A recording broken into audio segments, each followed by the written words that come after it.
Okay, good afternoon, everybody. My name is Jessica Cecil. I'm the Education Coordinator at the National Aging Research Institute.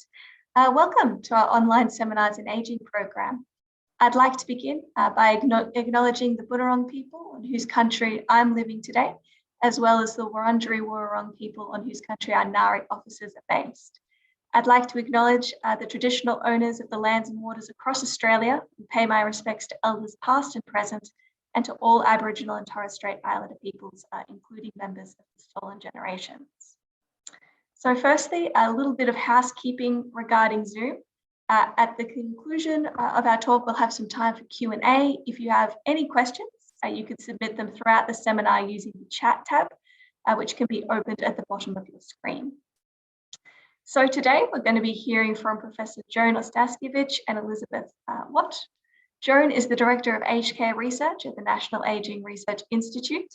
Her primary research expertise is in the management of incontinence in older people. Joan is a national and international leader in her field, and in 2020 was nominated as one of the 50 researchers and clinicians whose research has shaped the treatment of incontinence and pelvic floor disorders over the last 50 plus years. Liz is a registered nurse and has been a nurse academic for more than 30 years. She has an extensive expertise in curriculum development and has researched and published in the areas of urological and continence nursing, health assessment, clinical education, and health issues for people with acute and chronic illnesses. She is a senior research fellow on the project Dignity in Continence Care in People with Dementia and Incontinence, translating principles that protect dignity. And today they're going to be presenting Transforming Continence Care in Aged Care. So welcome, Joan and Liz, and over to you. Thank you very much, Jess. Thank you for that lovely introduction, and hello to everybody. I have to laugh a little bit when you mention I'm one of 50 researchers, leading researchers on continence care worldwide, because as you can imagine, there's not that many researchers on continence care.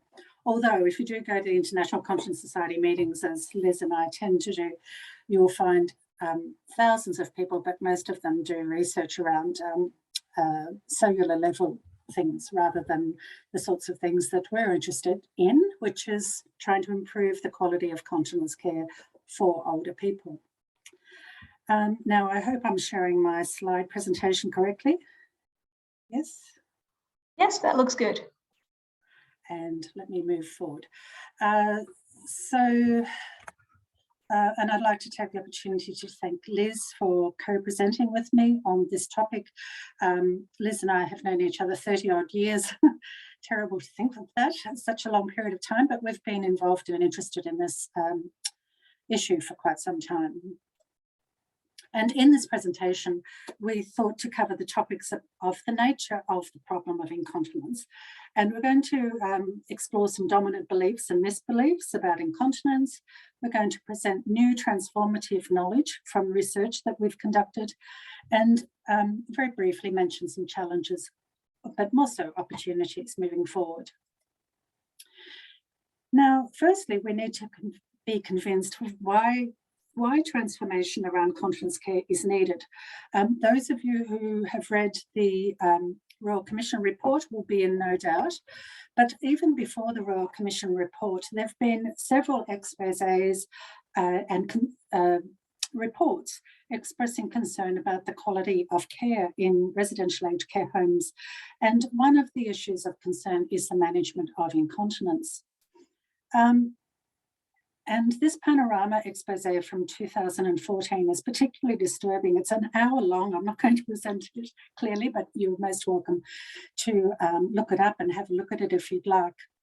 But there's just 20 seconds of it, and it may or may not work for me, but I'll give it a go. There's 20 seconds that gives the, will give you a sense of what it really provides or shows. There we go.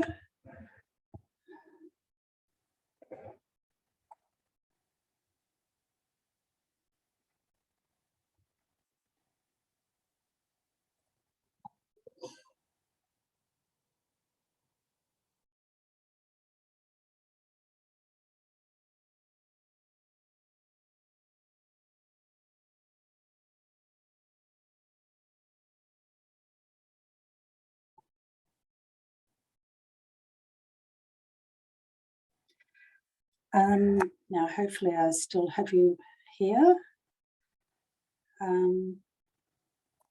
Okay, good. Now, clearly, I'm not saying that this is what is happening in residential aged care homes broadly, but it does raise questions about the extent to which this problem occurs. And the fact that it is behind closed doors is particularly concerning because there's no transparency to it. We actually don't know how pervasive poor care is related to people's continence care needs.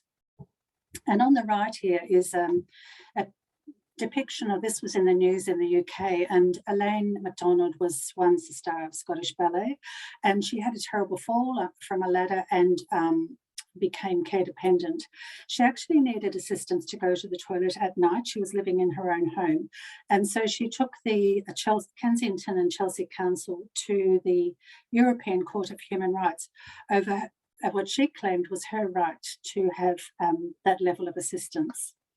And she fortunately won. But many people, I suspect or claim, in residential aged care homes don't have that same right. And this is borne out in many of the transcripts and evidence that was given from people with the lived experience to the Royal Commission into aged care quality and safety. Even prior to COVID, there were concerns about neglect, particularly in relation to people not receiving assistance to go to the toilet or being left in soiled products or being encouraged to use incontinence products rather than being assisted to the toilet. So we have a massive problem around understanding what best practice is and delivering best practice. And Liz and I claim that, obviously it's a really complex problem, this issue of the quality of care in residential aged care that impacts on the quality of continence care. But I think that a lot of it can be traced to dominant beliefs about incontinence and continence care. So I'm going to hand over to Liz now to speak to each of these, to some of these topics, and then I'll come back in. Hello, everybody. Thanks, Joan. Can you hear me properly? All Yep. good? Yeah, fantastic. So despite many years of effort in promoting awareness about incontinence to the general public and to healthcare professionals, there still remains significant gaps in the general public's knowledge about the causes of incontinence, its prevention and treatment and management. And the same can be said for health professionals. Continence or incontinence is often not seen as a priority of care, and there's often, very often, a lack of assessment of the issue, especially in acute care, and there obviously are many misbeliefs. And I'm sure that's not a complete list. I'm sure there are others that you can think of as well. Joan, could you move this to the next slide? So one of these beliefs is that that do affect older people is that all people in residential aged care have intractable incontinence, and these data come from the aged care funding instrument. And it's very difficult to interpret because there's no measure of severity, improvement or worsening of the incontinence, or whether the incontinence is related to the person's inability to toilet independently. And I've spent quite a few years in acute care looking at issues for older people, and the issue of toileting is a really big one in acute care as well as in residential care. So we know that 77% of people in residential aged care homes in Australia experience urinary incontinence more than 3 times a day, and 34% have more than 5 episodes of fecal incontinence a week. So it is a significant problem. The causes are quite multifactorial and complicated, and of course include underlying pathophysiological factors, some related to ageing and some most related to things that happen along our lifespan. But of course, there are also environmental factors such as inadequate attention to the prevention of incontinence. And up in the right-hand corner of that slide are some international data. And it's interesting in this publication that's listed there that they have specifically identified disability incontinence, and that's the inability to toilet independently. And that is not a term that's been used widely in the literature, but I actually think it's quite a useful thing to look at, and we need to be starting to investigate. So best practice recommendations call for comprehensive assessment to identify and address potentially modifiable causes and for interventions to optimise a resident's continence. However, these recommendations are largely predicated on a goal of cure or symptom improvement and don't fully accommodate the context of caregiving in aged care homes, or perhaps more importantly, what matters to residents' their families, and to staff. Joan, could you put the next slide on?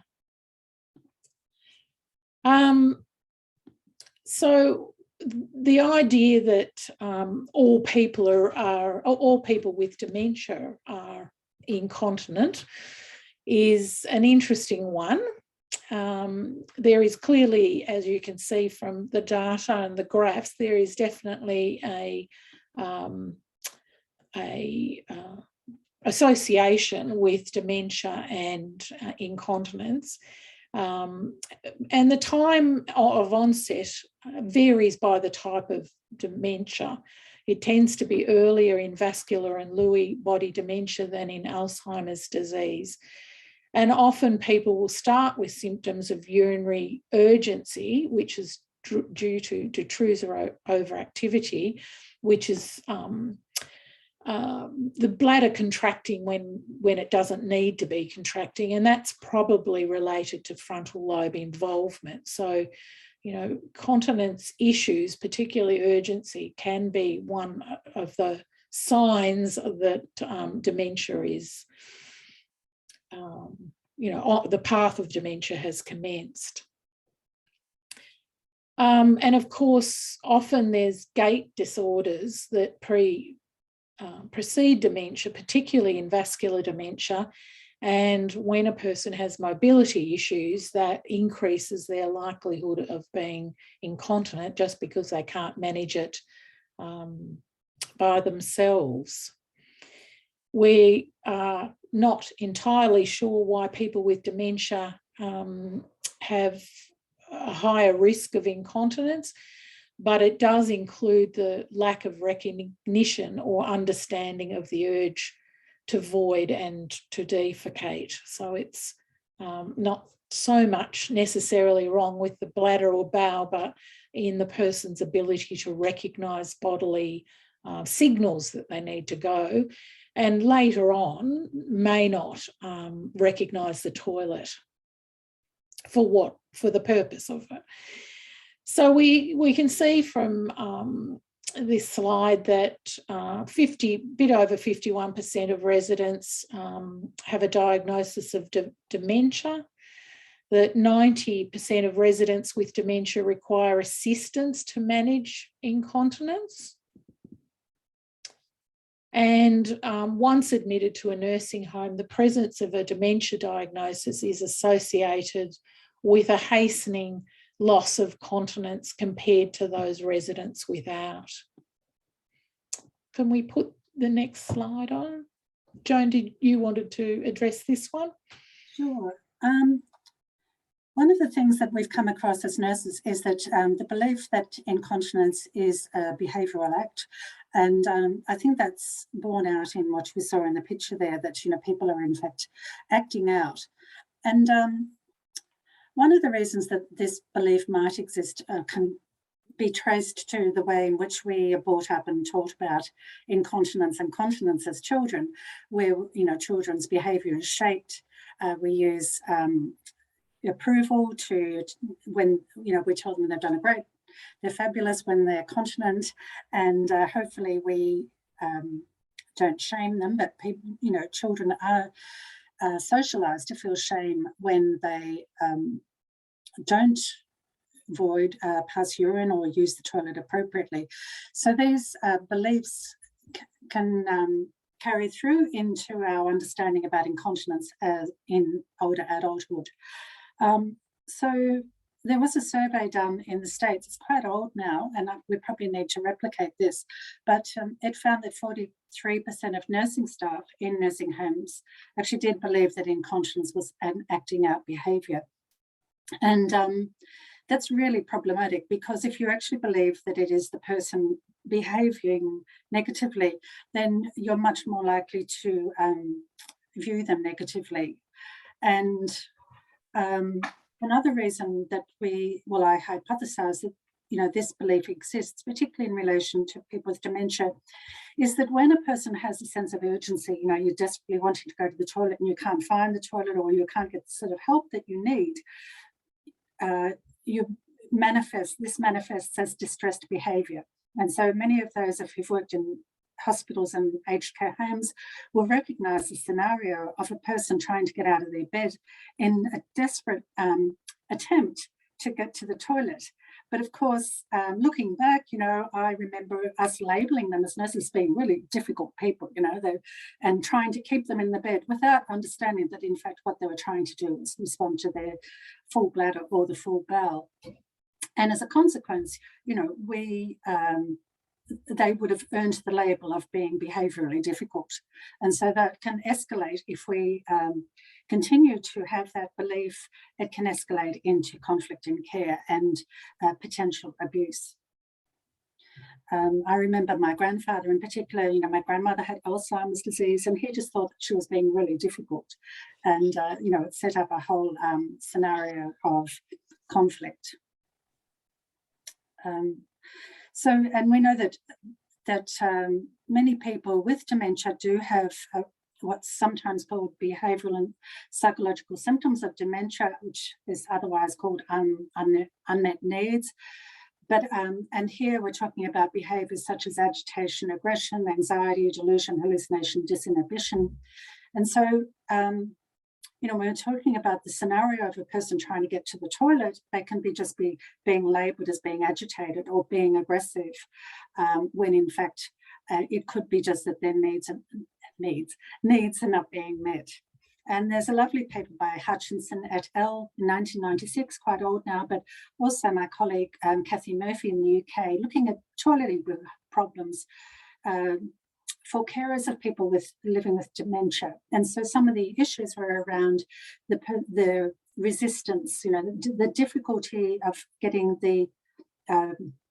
of the person with dementia understanding the carer's efforts to help them with this topic, because a lot of people with dementia can retain that sense of shame and a sense of understanding that wanting to get to the toilet or feeling uncomfortable but not being able to communicate and express that need or reach the toilet on their own.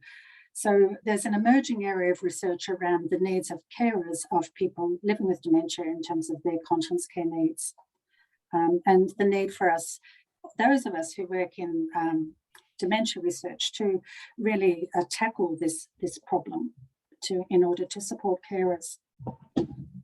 Back to you, Liz. Thank you. This graph represents data that was collected in and reported in 2006, which is sort of a bit old now, but it still is one of the best data sets that we've got for incontinence in Australia. And I think, you know, if it's a little bit difficult to see, but the blue line represents female, the purple is male, and all is the green line, and the left-hand part of the screen is urinary incontinence and the right is fecal incontinence. And I think one of the striking things about this, these graphs is that, you know, there's a surprising spread of people with incontinence. And I think probably this actually doesn't capture all of the people that have the problem.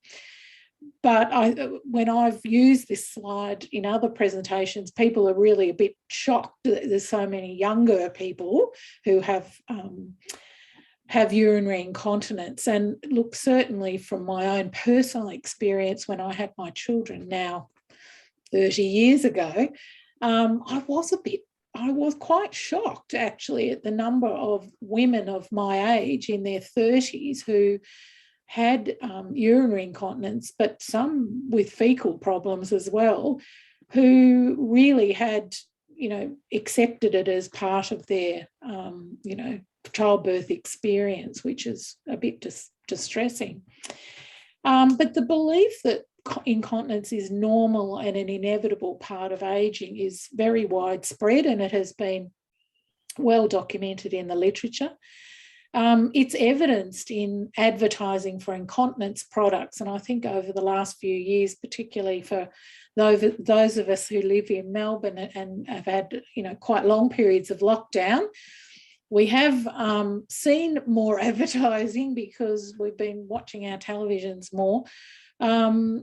And, you know, the advertisements, whilst they perhaps make incontinence a more acceptable topic to discuss, they do present it as an inevitable part of ageing, and that, you know, I'm going to wear a pad and my life's going to be sensational again. And it doesn't quite capture the lived reality of it. But this idea that it is a condition of old age definitely contributes to people putting off seeking help until they're no longer able to conceal it. And we know that most people won't raise their bladder control or bowel control issues with their GP or local doctor. And some health professionals also have the belief, and this can lead to an attitude of containment being the goal of care rather than trying to sort out the modifiable factors that are involved. It can certainly affect the caregiver's clinical decision making and limit the choices that they present to people with incontinence, and it can negatively impact the quality and effectiveness of care that they provide. And certainly from my own experience, being, you know, working in continence clinics, people have often had the problem for at least 3 or more years before they get to seek help. And they're utterly and completely relieved that they can finally talk to somebody about it. So the global statistics, can you just go back one slide, Joan? That's it, yeah. So this little infographic gives us an idea of global statistics, and it's you would not think it would be so difficult to get global statistics, but methodology and definitions make it very difficult to look at data collected in different countries. But you can see there's a significant number of people worldwide who are affected by incontinence in some way. And the next slide. So this one might be a little hard to read, I'm not sure. Joan extracted some data from the study that's listed there. It's a relatively recent one. It's a systematic review of cure rates. And I think the interesting thing about this data is that it's not entirely perfect. Our interventions are not perfect. And the other problem with the interventions, a lot of the interventions are quite intrusive. they require, hospitalisation, many of them. And of course, there's quite a lot of side effects. And the other problem with this data is that it doesn't take into account other things that we would do as a normal part of a continence care plan. So things like paying attention to diet, to fluid intake, to body weight, and a whole lot of other things that we know can make a big difference. They're not included in these type of data. But in general, we can say that about 1/3 of people can achieve an improvement in their symptoms. About 1/3 of people can be cured of their symptoms, and about 1/3 stay the same. And for the ones that their incontinence remains a problem, we would hope to improve their quality of life by the interventions that we put into a care plan. The next slide, Joan. So this is probably very familiar to a lot of the participants, that it's part and parcel of being a woman. And this tends to lead women to accept urinary symptoms more so than men. And this is probably partly because they experience their symptoms as part of normal life events like pregnancy and childbirth, menopause and ageing, and so it's seen as normal and part and parcel of being a woman. And women have also been found to struggle with the concept of, am I normal or am I ill? Urination seen as a normal function, but it can also be not normal. Women also find link their continence problems to their personal feelings, like, well, I haven't done enough pelvic floor exercises, or I'm overweight, or I've had 3 babies, what can I expect? And sometimes those thoughts have been really compounded by the attitudes of health professionals. Women are also more familiar with managing menstrual loss using pads and other products, and that habit is, relatively easily extended to managing urine loss. And there is embarrassment and there is shame, or feeling ashamed. Often women will report that their experiences of seeking medical advice from their GPs were far from ideal, and that sometimes it validated their beliefs that it was a female condition and had to be borne.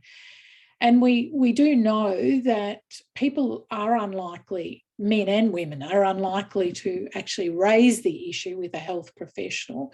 But if a health professional raises the issue, then people generally will talk about it. So there's an acceptance that incontinence can be part and parcel of their life, and we need to be really cautious that we don't reinforce that in the things that we do. Can we have the next slide? So I think probably already we've got the idea that incontinence is a significant issue. These data come from a study by Rubin et al. From the United States, and they conducted a prospective cohort study nested within an RCT of different approaches to decision making among patients with serious illness who were hospitalised at a medical centre in Philadelphia in the United States. And so they did interviews with inpatients who were 60 years or older with a variety of significant health problems like advanced cancers, advanced heart failure, severe obstructive lung disease. So none of the patients had limitations on any life-sustaining treatment that were documented in their medical records. And so they rated on a Likert scale whether they considered the state to be worse than death, better, nor worse than death, a little better than death, which is a horrible sort of thing to contemplate, or somewhat better than death, or much better than death. And the patients, despite, regardless of their medical diagnosis, actually displayed incredible heterogeneity in their rating of their health states relative to death. And we can see incontinence is listed as being significant, worse than death, a state worse than death. And that's very consistent with my own personal experiences as a registered nurse, where I've seen people will write on their advanced care plan. So these are people with serious life-limiting illness. And they will write that when I can no longer get to the toilet myself, I want a urinary catheter because I could not bear to wet myself. Incredible stuff. A colleague of mine, Professor Annette Street, who did a lot of research on shame and stigma, in her research about people with lung cancer associated with smoking, and she did in-depth interviews, and she came back to our office area and was really shocked that these people, at the end of their life, the biggest issue for them was their incontinence, which was not what she had expected at all. So it is a significant issue for people, and it does significantly affect people, the person with incontinence, but also their carer, if they're in that caregiving relationship, their quality of life, including their general health. It has financial implications. It affects their sexuality and sense of sexual self. And there's quite a lot of consequences of people trying to manage the problem themselves. Can we have the next? Thank you, Liz. Okay, so hopefully Liz has convinced you that it's a really significant issue that needs attention. So most of my research has been looking at incontinence in residential aged care homes. And in that setting, it's also a significant issue because it's very costly to manage. There's one study that we know from I think it was Canada, that was done, and they found that 52% of personal care workers' time is spent in addressing residents' personal care needs, which includes their continence care needs. We don't have any such data in Australia related to the time and workload and labour requirements around continence care, which is really unfortunate. And the new ANAC, unfortunately, doesn't even have questions about continence and is not factored into the workforce model. So it'll be interesting going forward to see how we address that and whether or not the neglect continues. So the human cost of incontinence, it increases the risk of falls, pressure injuries, not so much pressure injuries, but incontinence-associated dermatitis, which can lead to pressure injuries. It certainly increases social isolation. So people in residential aged care often feel compelled to isolate themselves in the room. In the community, it also has an impact. And there is an association between incontinence and depression in older people and in residential aged care homes. So that's the context, and it's quite complex, as you can imagine. But then the big question for us is, what do we need to do collectively in order to transform continence care in residential aged care homes? And we know that there've been fantastic improvements in minimising the use of restraint. Organisationally, rates have gone down. There's been improvements in the management of wounds and pressure injuries and things like that in residential aged care homes.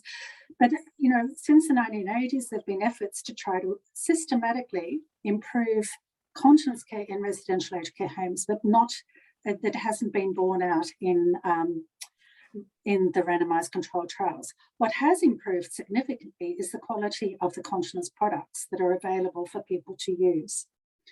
So more recently, we've been conducting research that involves listening to people with the lived experience, and my PhD work and postdoc work was qualitative research, which both involve listening to people. And there's now the power, a recognition of the power of listening to people and hearing their voices for being able to to come up with new knowledge to that's not related, that doesn't that's the word I'm trying to, that deconstructs the biomedical approach that we've historically had. So I guess I haven't told you, but Liz alluded to this. You know, there are best practice guidelines around continence care that come from, you know, big international scientific organisations, largely, you know, from the medical paradigm. And so they focus very much on assessment in order to identify and treat medical factors, and rather than understanding it from the consumer perspective and building up the interventions from that level. So research methods that support listening is, as I've said, qualitative research does that, and so do co-design methods. And the key characteristics of qualitative research is that it promotes this empathic neutral stance, which means just avoiding any judgment and avoiding imposing your own professional views onto the research. So I know when I first started my grounded theory study, and I'd take my findings to my supervisors, and they would say, no, Joan, you're looking at this entirely from the perspective of a continence nurse advisor. You need to go back and really unpack this. It involves reflexive positioning, so being very aware of what you're bringing in, your opinions that you're bringing, and to be open to new and emerging findings and theories. And so in so doing, it allows new emergent understandings to come through. And so my research on continence care in residential aged care has always been underpinned by this question of what does good continence care look like, and what hinders or helps good continence care. So from a biomedical perspective, good continence care is an assessment which involves, you know, physical examination, documenting frequency and severity of incontinence, identification of medication that might be causing it. But that's not always consistent with what residents and family members think is good continence care. So the new transformative knowledge about incontinence and continence care in residential aged care that has come from this listening approach, this co-design and this qualitative approach, is a recognition of there being constraints to care, the impact of beliefs, particularly ageism, the emotions that are brought to the caregiving encounter, i.e. dealing with shame, dealing with disgust, embarrassment, the stigma that of incontinence and aging and dementia, and the courtesy stigma that is transferred to staff themselves because of working in an environment that is undervalued and that people find difficult. The concealment and containment that goes on. So when I did observations, a lot of effort went, as staff spent a lot of their time trying to make residents appear presentable, you know, to give them a socially acceptable appearance. They did that because what was driving them was the desire to present or protect residents' dignity partially. So hence dignity protection, concerns about cleanliness. It's an environment in which I discovered risk adversity, that, you know, the fear of a fall associated with incontinence that prevents, that impacts on how staff deliver care. It's an environment in which there's power and status and hierarchy that is borne out. There's vulnerability of residents, but also vulnerability of staff. There are situations of abuse and neglect that are sometimes outside of the, that are sometimes structural. And there's a socialisation process, adjustment, and the issues of trust and familiarity are important. And I don't have time to go into all of that, but I'll just present specific transformative knowledge that's come from interviews and with residential aged care staff and observations of practice. So this is based on a grounded theory study, and in a grounded theory study, you explore the basic social problem and the basic social process. And the basic social problem that should read was what I called caring against the odds, which is characterised by the fact of working in this highly regulated work environment. The staff were faced with ethically challenging situations and vis-a-vis promoting autonomy or protecting residents from harm. Residents were highly dependent, and work staff had a devalued role. The way that staff responded to that, the basic social process, I called weathering constraints. And this was because staff were not in a position of power to alter the conditions of their work. And so they engaged in accommodating strategies, acquiescence, concealment, protection, adaptation, prioritising, normalising, compromising and ritualising. And those of you who've worked in the sector will probably recognise these things. But concerningly, there's also engaged in what I call self-protective distancing strategies, which were, and particularly in relation to continence, so blanking out, using distancing language, reframing the situation. So when faced with the disgust and the discomfort of dealing with incontinence, trying to do mind games, as it were, to really, because, you know, they had to deliver the care and they had to find a way to deal with it. And a colleague of mine in Finland, who's coming over in a few months, has also found a similar thing where staff are engaging in what she calls self-protective, but also caring practices. I'm going to move through this quickly because we're running out of time. We've also uncovered multiple contextual factors that influence staff decisions about the quality, about what care they provide for residents with conscious care needs. And these are about their beliefs of the intractable nature of incontinence, the demands on their time, organisational priorities, concerns about residents, but also their own safety, and their beliefs about the workload, or the reality, in fact, often, vis-a-vis residents' responsiveness, like, you know, when you put all that effort into taking a resident to the toilet, how often do they actually, do you have a successful outcome? So they anticipate whether or not there's going to be a successful outcome or not. So research we've done with residents' families explicates what families actually want. And these are essentially, they want their residents to be clean and comfortable. They want staff to interpret residents' behaviours, want staff to really prompt and assist residents to the toilet. And they want their own concerns to be acted upon. You know, staff to listen to them. They want staff to be knowledgeable and skilled. They talk about a person-centred approach, some, to continence care, and staff do too. And they want practical assistance to help residents to be optimally continent and access to adequate resources. This is new transformative knowledge from residents themselves. They want to be able to exert control to the best of their ability related to bladder and bowel. So they make enormous efforts often to maintain continence. They want care from staff who know them and who know their care needs. They want timely help to their calls for assistance, and they want to be informed about decisions. So this is based on some interviews we did last year. Now, what we've done with that knowledge is to create a new model of continence care called a best practice model of continence care, which is underpinned by these 10 principles that promote resident autonomy related to continence care. It promotes clinically informed person-centered care, dignity protective continence care, evidence-informed practice, enabling care, inclusivity and respect, timeliness and responsiveness, safety, staff capability and resourcing. And behind each of those statements is a whole lot further information about what that actually is.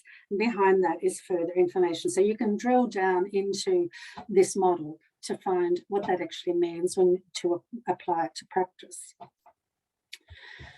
Other work we've been doing is, and I'll hand over to Liz, but we'll have to be really quick, Liz, because we're running out of time, with family carers of people with a diagnosis of dementia. So over to you, Liz. Thanks, Joan. Can you put the next slide on? Yeah, I've been lucky enough to be involved in this project, which is titled Caregiving, Dementia and Incontinence, with the aim of developing a massive open online course that is going to be run on Deakin University's FutureLearn platform very, very soon. It's very exciting. So, you know, this project was conducted like any other research project, and obviously there was a literature review that was conducted first. We have had project advisory group meetings, which have been a sensational group of carers of people living with dementia, and some people living with dementia attended our Zoom meetings. And I have the privilege of chairing these meetings and was very nervous with the first one, thinking that people might not talk. It's using Zoom. We were in lockdown at the time, but we had terrible trouble with our time because people had a lot to say, a lot of very fabulous stuff to say. So we took everything that the carers and some professional carers told us, and we performed a contents analysis, designed a learning program, but this happened over multiple meetings. And we're very excited that it will be released very soon on the 1st of August. The project was funded by the Dementia Centre for Research Collaboration. Can you pop on the next slide? So this is a sort of knowledge that we gained from our carers of people living with dementia, and some of them, for example, differentiating between normal and abnormal bladder pump function is not one that we would have predicted that they would want to know, but they did want to know that so that they could make sense of what they were reading and interact with health professionals in a meaningful way. So there's a lot of information. It's enabled us to pull together resources that are already available, but give quite a bit more detail. They wanted a lot more detail on dealing with challenges, how to actually go about assisting, like step by step, and they did want some knowledge about continence aids and incontinence products and how to work with health professionals. Thank you, Liz. So just finishing up. So from that large program of research that we have at NARI on continence, there are some opportunities and some challenges, but the opportunities are that we do now have a best practice model of continence care for the management of incontinence and the prevention of incontinence in this setting. And so there's a fabulous opportunity because the Continence Foundation of Australia, who funded it, have taken that work forward and have developed this program or model called Continence Smart Care. And if you go onto the Continence Foundation's website, there's more detailed information there about what that looks like. So it'll be, and they're still developing it, it'll be education for the residential aged care sector that is about the model. And so the next opportunity here is the massive open online course that Liz spoke about on caregiving, dementia and incontinence. As Liz mentioned, it goes live on the 1st of August. So today's in fact, the day we're starting to promote this. This will be free online for anybody to access. And as it's part of a research project, we're inviting people to give us feedback. And so there's an evaluation process built into it.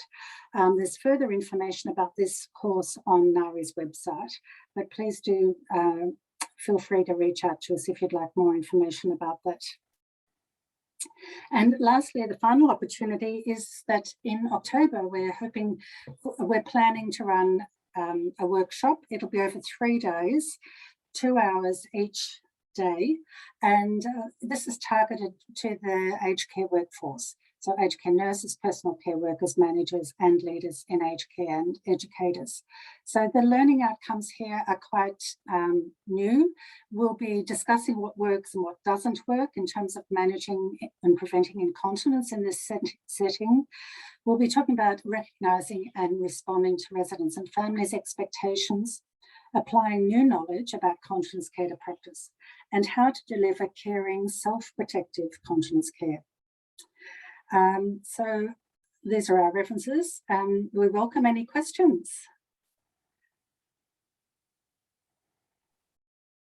Fantastic. Well, thank you very much, Joan and Liz. We do now have the opportunity for people to submit questions. If you have any questions, please submit them now in the chat. Or alternatively, you could turn on your camera and your microphone and we'll call on you in turn to ask a question. Jude, do you happen to have your camera on because you would like to ask a question, or is that just coincidental?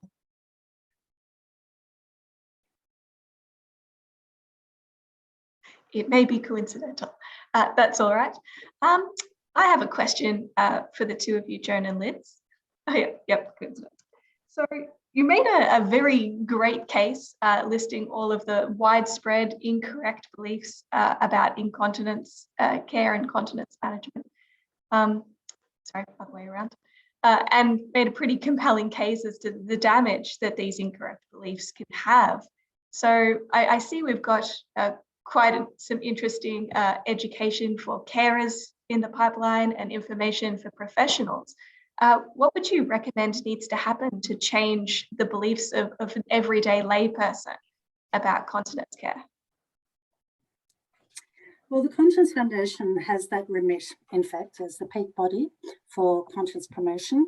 So it does a lot of work to dispel myths about incontinence. In fact, I'd say pretty much all of its work is focused on trying to ensure that the information it provides about incontinence prevention and incontinence management is correct. But unfortunately, you know, not everybody knows about the Continence Foundation, and so perhaps there's some more public awareness we need to do, that we need to get into the primary healthcare networks so that GP practices, like, you know, Liz and I was saying the other day, you know, wouldn't it be good if we could actually get the information about the MOOC, you know, the caregivers into GP practices, because that's where the public tend to go. So, you know, we could partner with the Continence Foundation to do something like that. But I'd be interested to hear from others to see if they've got any suggestions. Yeah. Yeah, I think you did just answer Anita's question, which was, what is the public health message of this work? What would you change about policy, etc., if you could wave a magic wand? The public, well, there's a lot of public health messages, aren't there, in this? I think we need a big campaign to destigmatise incontinence, just like we are attempting to do with dementia. So I noticed that in one of the other countries that there's a systematic review looking at public health approaches to tackling stigma. So we could learn from other fields. For instance, there's been work to tackle the stigma around HIV and mental health. So I think, you know, we could put that lens onto it. But yeah, do other people have some suggestions? In home care. So we have a comment from Marilyn. She says that in home care of men with dementia, my concern is how to manage the border between maintaining dignity and supervising use of continence aids.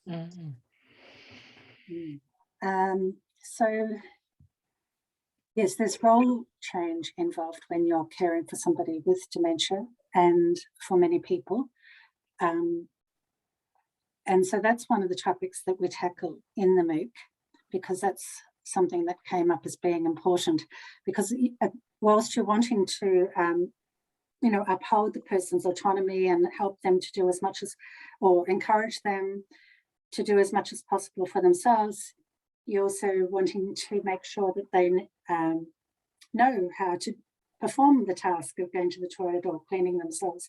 Some of our carers spoke about that as being a bit problematic, but they spoke about the importance of building trust and making sure that the person's comfortable before you attempt to take them to the toilet or do something that the person might consider intrusive. And that is also important in a residential aged care context. It's situations where we start to force the person where they're not feeling safe. So the care recipient needs to feel safe in that situation. And for carers, it is a role adjustment. One of the lovely studies that's been done on this with family carers, where they spoke about incontinence being the nettle that had to be grasped in order for the carer to sustain the caregiving. Like, you know, you can probably defer giving them the tablets, but you can't defer having to address an episode of incontinence. You know? So, I think having been in education for a large part of my career, I think it's really important that all people who interact with the general public, any health professional, needs to have training, needs to have some knowledge about continence, because I put it into the same barrow as talking about sex. And certainly in teaching health assessment, that's even among young people, the idea that they would talk about sex to another person who they don't know is it's a big barrier. Well, continence, for whatever reason, fits into the same category, because we do know that if health professionals raise the issue, people are very happy to talk about it, just the same as sex. It's exactly the same. So there have been efforts over many years to make this happen. Yeah. And it's not just Australia, it's a worldwide phenomena. I think we have just time for one more question from Anita before we close out. She asks, is there a celebrity patron for continence or incontinence in Australia or globally? The Continence Foundation has a fabulous patron, Beth Wilson, who was the former healthcare commissioner, is that right? Yes. Yeah. She's at most of the conferences that are held on incontinence, and she speaks about this topic quite openly, and as you can imagine, with a lot of humour for those of you who know her. And there have been some high-profile international people, like Martina Navratilova spoke at one point, and we know that makes a difference, because our continence helpline in Australia will get many, many more calls. Yeah. That's fantastic. All right. Thank you so much, Joan and Liz, for joining us today. Everyone, please join me in thanking them with your clap reactions. So next fortnight, Loretta Baldassar will be presenting Aging, Migration and Digital Care Labour, the Role of Distant and Virtual Supports in Aged Care. So please join us next fortnight on Tuesday, the 19th of July at midday. And thank you all for attending our Seminars in Aging program.